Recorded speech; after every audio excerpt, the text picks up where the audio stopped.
The RGP claims the last few weeks have seen a spate of road traffic accidents, mainly caused by a mixture of excessive speed, dangerous driving and a lack of consideration for other road users. The RGP has released figures which it says are even more alarming when we consider that for much of January, Gibraltar was in lockdown, and for the whole of January, February and March, there was a nighttime curfew. It says that while the force takes every opportunity to enforce traffic laws, Gibraltar's motorists need to take a long, hard look at themselves. Right, remember that one of our main missions is actually to keep Gibraltar safe. It's having a safer community. Now, one of the ways to actually do this is having safer roads and being able to address indiscriminate driving and antisocial behaviour on the roads itself. Having safer roads is part of our strategic plan. It's part of our policing plan. It's one of our main priorities. And of course, it's always an area of concern for the public. It was reflected in the last public consultation survey. It ranked one of the top 3. And we need to address the situation on our roads and make sure we deal with it accordingly. So you've talked about why the task force was necessary. What will it entail and how can people be made more aware of it? Well, the task force in itself, as you know, we did form this task force. We started last week, and it's basically to address the antisocial behaviour on our roads and discriminatory driving. Now, it's been led by the traffic units, which we can see out here today. But of course, it's been supplemented by other frontline officers.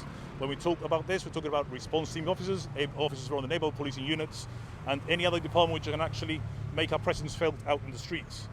Now, the task force is involved in enforcement, but not only that, we also do raise awareness and we try and educate people in road safety. When I talk about this, we also try and involve on the side other stakeholders, like for example the Department of Education. We do go to schools, we do give talks to children as to road safety, and we use other means to be able to have a road safe.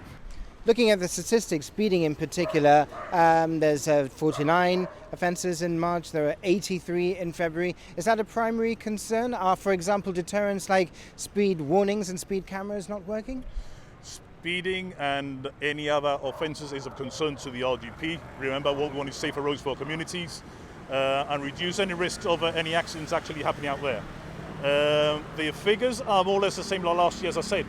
We do tackle this by enforcement. Have you seen our officers out here today? We've got handheld devices, which is the primary tool we use. We also got the static cameras. We also use get in contact with other ministries and see some engineering like speed bumps, which help reduce this type of offences.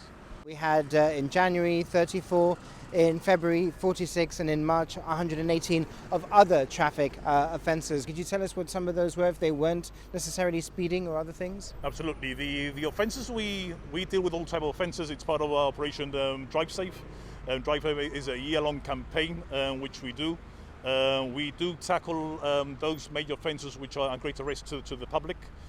So we're talking about speeding, we're talking about driving under the influence, we're talking about not wearing seatbelts. It's all about safety. And we're also talking about the use of mobile phones while you're driving. So those are the type of offences we are looking at. And I also wanted to ask as well, we've had 2 very recent incidences involving vehicular accidents.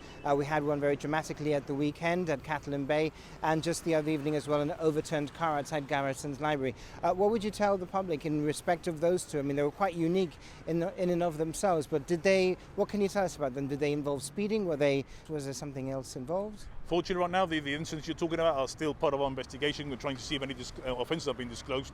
The good thing is that no one actually got really seriously injured, so that is the most important part.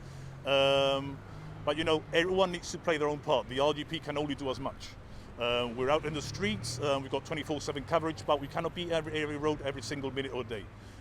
Everyone needs to play their own societal responsibility.